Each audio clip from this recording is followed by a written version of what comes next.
Hi everyone. Thanks for tuning in this week. I've got some really fun and exciting content. So I think while Joel's out of the room, we just get right into it, you know? Animation, what is it? It's technically pictures in motion. What is a picture? A picture is a series of lines which conveys an image using those lines. What are lines? A line is 2 points or more connected. What's the point? On a flat plane, a point is something with an X and a Y coordinate. Can we get less dimensional than 2 dimensions? A single dimension? Maybe. I guess that would be something maybe where there's no X and Y coordinate. It's just a single, place on the old paper there. That's fine. So I guess what I'm trying to say is, if you're going to want to animate, you're going to need to do more than one picture. Because if you just do one picture, hey, guess what, buddy? You're an illustrator.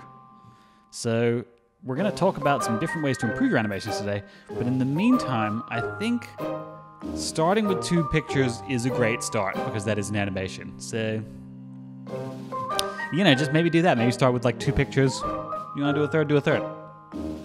Whatever. Frame rate 3. You got a second right there. Bam. Personally, I like animations where there's lots of motion and everyone in the scene is bouncing and wobbling and walk cycling and you're jumping and you're morphing organically into 3D and then back into cell animation, and the whole time a collage is happening in the background, which is just top notch. So, oh, hey Joel.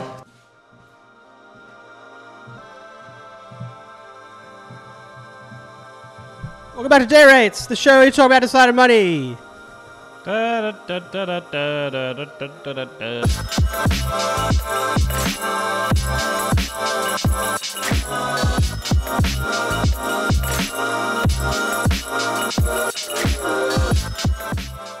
Joel, you're a human being. That's true, Miles. How's that going for you? Pretty good? Pretty good, thanks for noticing. What about yourself? Yeah, it's going really good.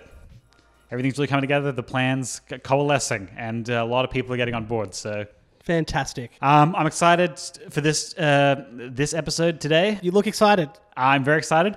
I may have spent a good 4 or 5 hours last night doing subtitles for certain projects of ours, and I may be operating on a few hours of sleep. I might have gotten 4 or 5 hours of sleep and then had to wipe a baby bum and then scoop a cat poo, and now I'm here. But I'm really excited because today we're talking about 5 ways for you to improve your corporate animations. Sounds great, Miles. Let's get stuck into it. Whoa. All right. Slow your roll there, Speedy Gonzalez.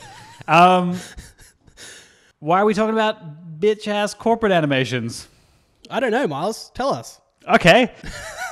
We're talking about corporate animations because we get a lot of our money by doing explainer videos for, fairly dry businesses. And I'm sure a lot of other motion designers are like this. You see a lot of very, high quality particle based 3D stuff on Vimeo and Motionographer. But the reality for a lot of us is you're doing explainer videos fairly frequently, or short social media ads, or stuff that's not so glamorous. Yeah. And I think for most of our audience, they are like kind of junior freelancers. So that's the work they're getting. Yeah.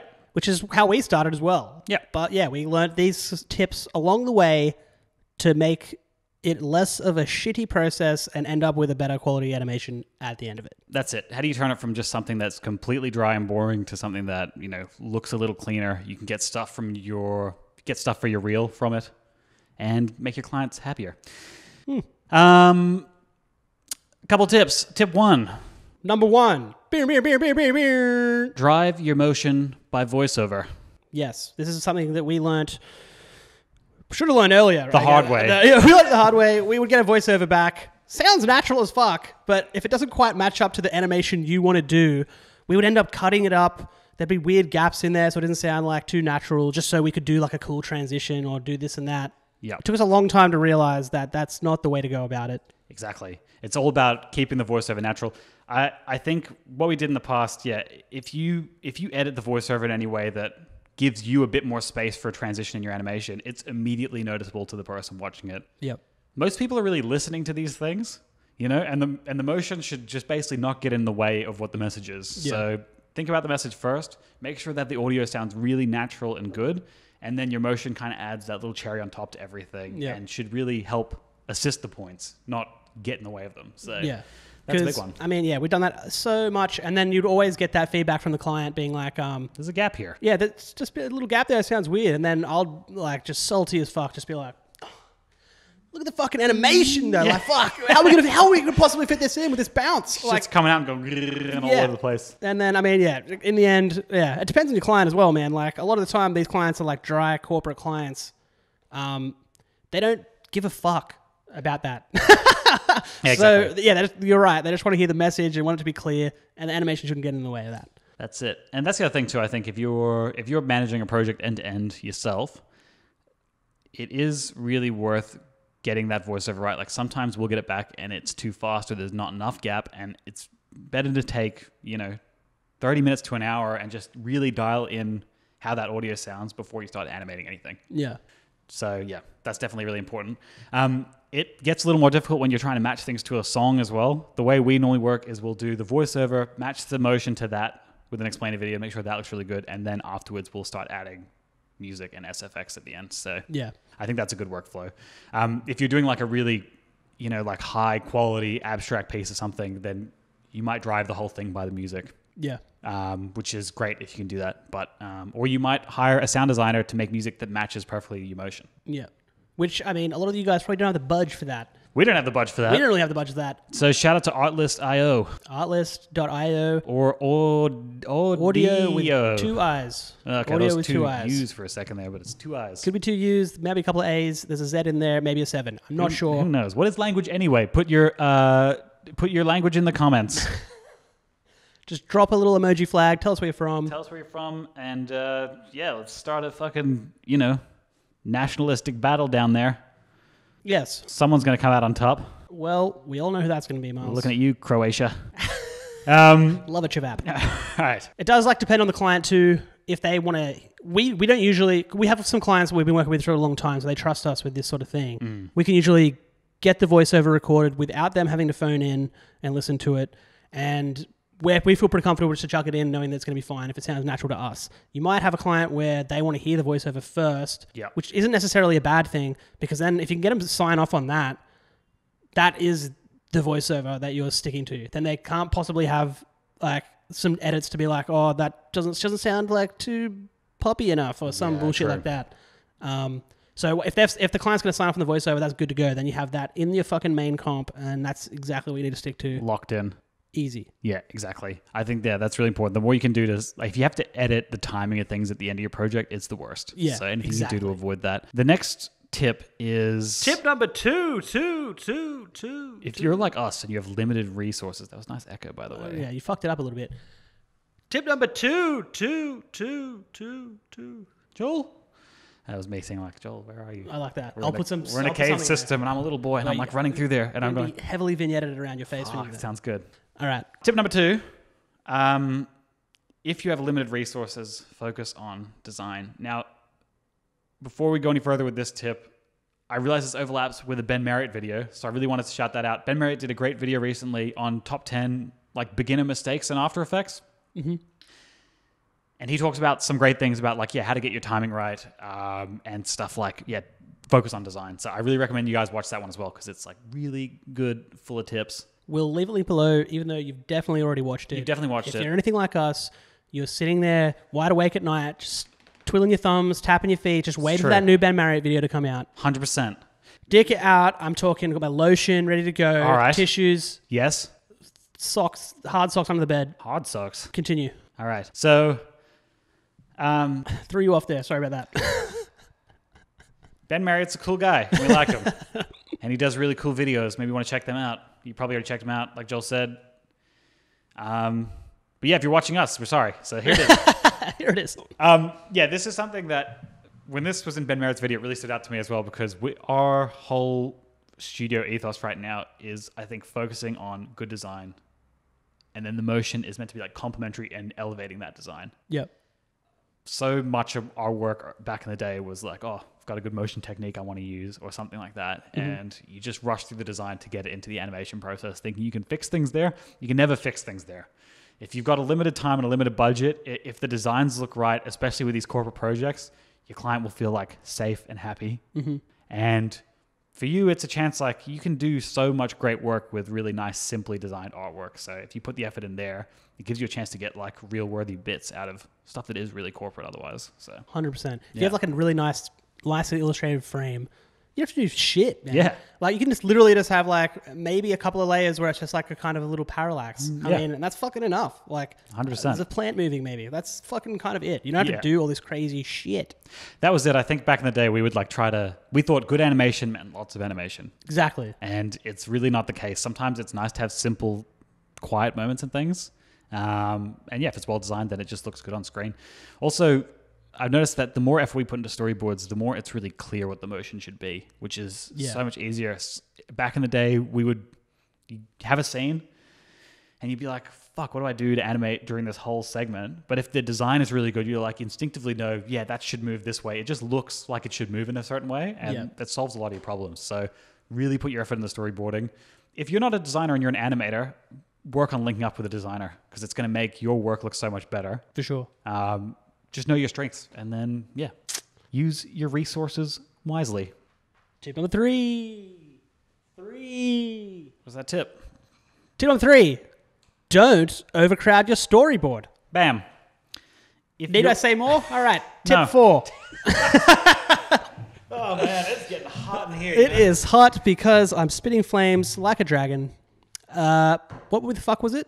Don't overcrowd your storyboard, Miles. Don't overcrowd your storyboard. Many a storyboard have been overcrowded. I can't even see you. There's too much shit in your storyboard right now. Clear it out. It's dense. This is like part of good design is look at how much content you're designing for. Yes. Because we would have, and this does cut both ways, but typically what we would do is put in lots of scenes for each sentence. Yep. With all purely individual artwork that you need to transition properly from each frame. If you're doing a corporate piece where they're trying to get across, say, a complex topic, if it's something that's like towards 2 minutes, if you have lots of motion pulling between all these scenes all the time, by the end of your animation, people are just going to be like, I have no idea what the fuck I just watched. So even I don't. We do all these explainer videos, and at the end of all of them, I'm just like, I don't even understand what the fuck I just explained. Joel. You know what you explained. I love superannuation. Don't bleep the industry. Big fan of banks. Bleep it. Huge fan of CRMs. All of it. Bleep it. Is my hair askew? Yeah. Okay. So in our storyboards, maybe we'll just show like a page of like one of the fucking documents that we have for our storyboards we give to the client, because usually they'll be like, we have like the frame, the voiceover, what's going to be said in that scene / some visual notes as to what we're going to do. Yeah. I think what you're trying to say is like how a lot of the time, we would just do so much for such little voiceover, and all this shit just has to happen. And it's just like not really. In reality, you should have like a natural sounding sentence for one scene, explaining a point, and then your shit would work around that, as opposed to breaking those up into like separate. Like it has this, it has this, and it you're has like this going next between scene. scenes. Yeah, it's true. It's ridiculous. I think it's like if you're doing a really short 15-second promo, you might want it to be really dynamic and lots of movement. And because it's only 15 seconds, you're only getting that much information across to a person. Mm-hmm. They might be able to take it all in. Yep. But if you're doing a longer piece and a longer explainer video, which just seems to be what people have an appetite for, you're getting a lot of information across. So you need quiet moments. Mm-hmm. And you need, there can be these really good set piece moments where there's lots of motion, but then it needs to simmer down if there's getting into a technical aspect of the product. Mm-hmm. Maybe design it so you're not moving the camera around between scenes as much, or you're not having to do like big changes. Maybe something can tick through, or you just have a quiet moment. So I think that's it. Think about your designs. What are the busy points of your animation, and what are the quiet points? And if you don't have any quiet points, then you should consider putting some in. Miles, you just really... I think I've earned a little hair tussle.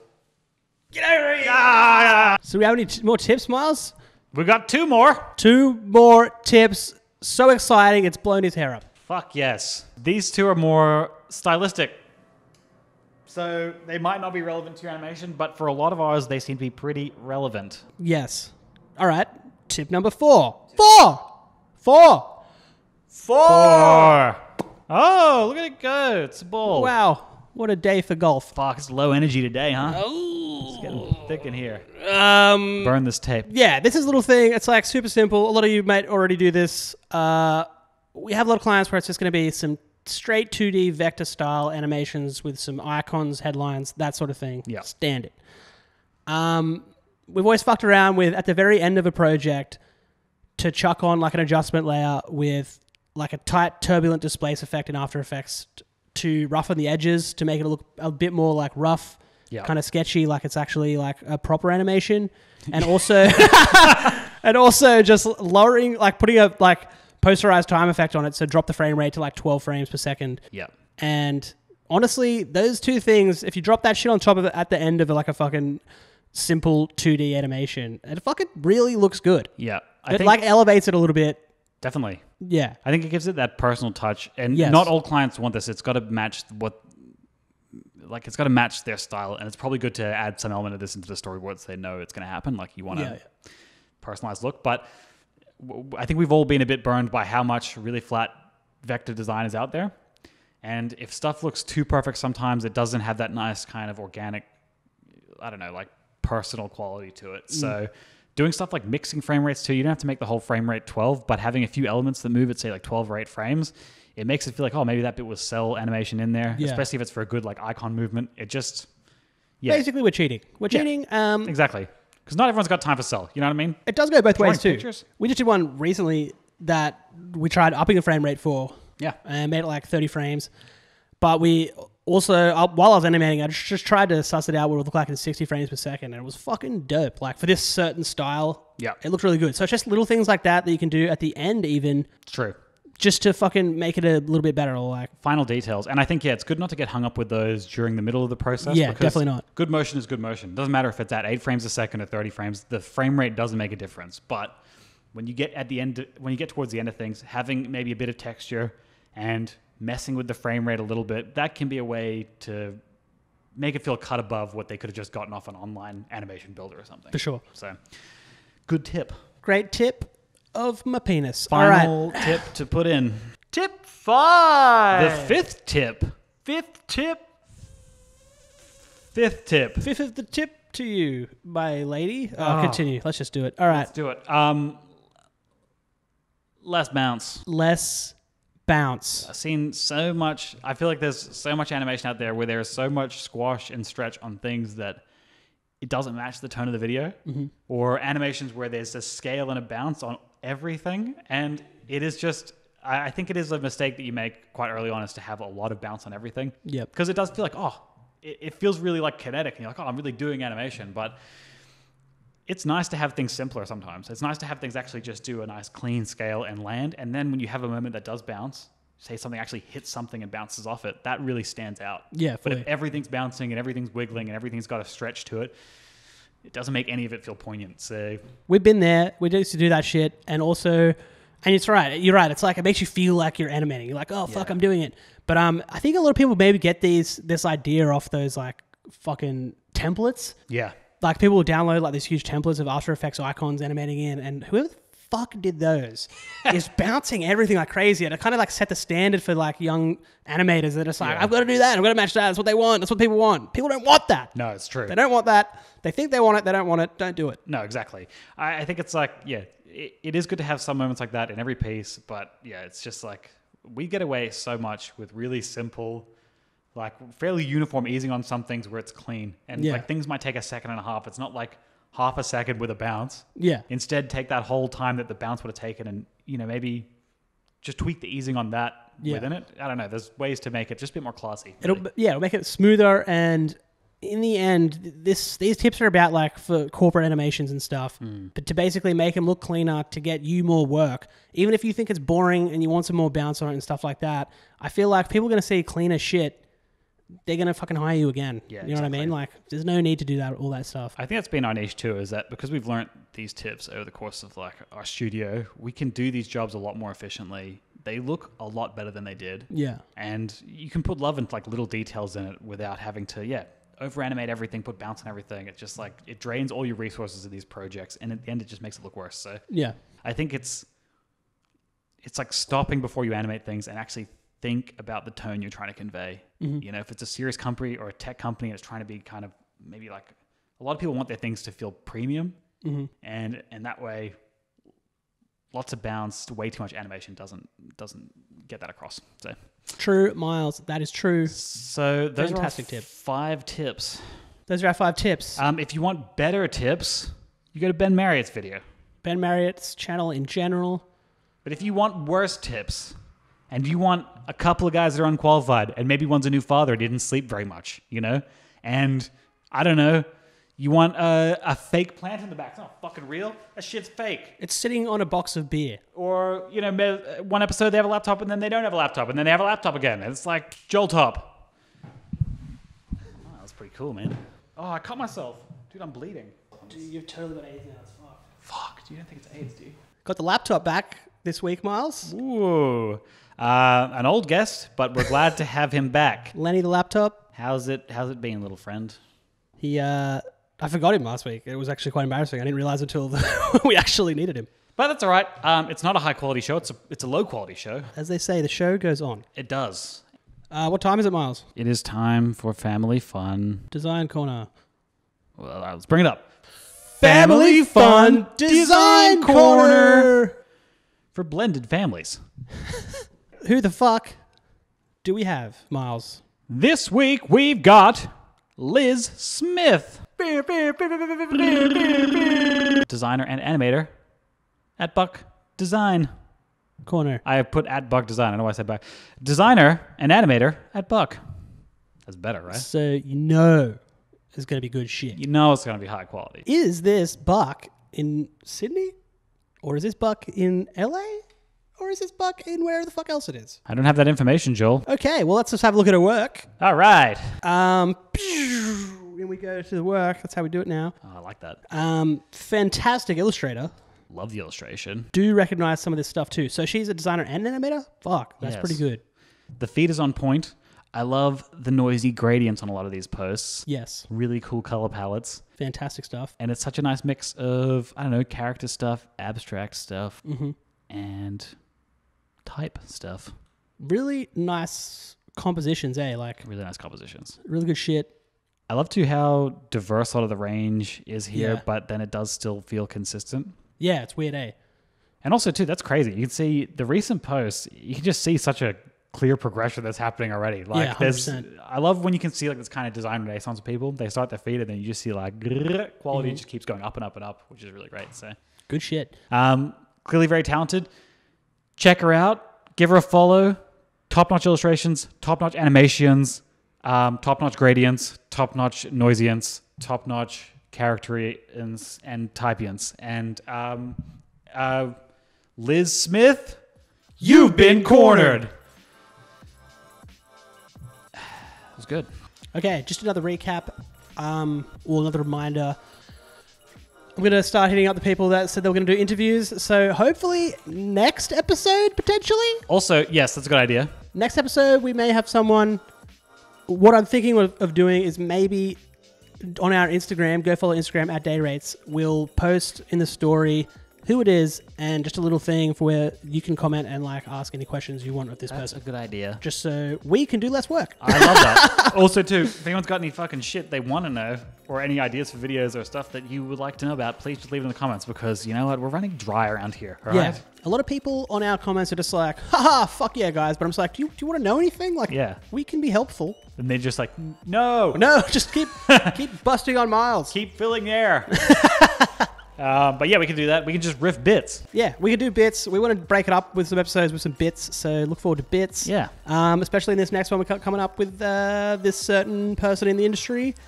We've got a little bit action happening We'll too. put a PNG with a mystery little question mark there. You want to open this mystery box? You find You've out. come back in a couple of weeks. You touch it, you buy it. You touch it, you buy it. But yeah, thanks for joining us again. Yeah. On Just Day Rates. keep doing what you're doing and don't do what you're not doing. If you keep doing what you are doing, then the people who think you're doing the thing you're not doing, then who the fuck's really doing it? Okay, thanks. Fuck them. All right. Goodbye. See you later. Catch you later.